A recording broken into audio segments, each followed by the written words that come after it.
to the Startup Funding Espresso. I'm Hall T. Martin, where we talk about how to raise funding and invest in startups and the time it takes to drink an espresso.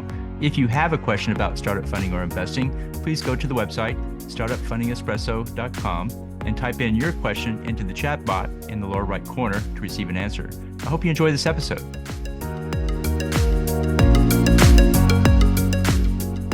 Hello, this is Hall T. Martin with the Startup Funding Espresso, your daily shot of startup funding and investing. In fundraising, the founder encounters a variety of investors.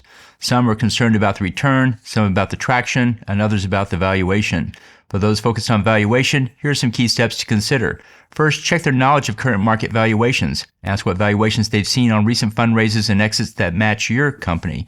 Next, identify what they consider the most important factors that drive valuation. This could be revenue, growth rates, team, or other. And finally, ask what valuation they would ascribe to your deal. The goal is to delay the negotiation process and gather as much information as possible. Investors see many deals and have information most founders do not. Consider how their information informs your valuation. Once you decide on a valuation, stick with it and approach investors who are not as concerned with it.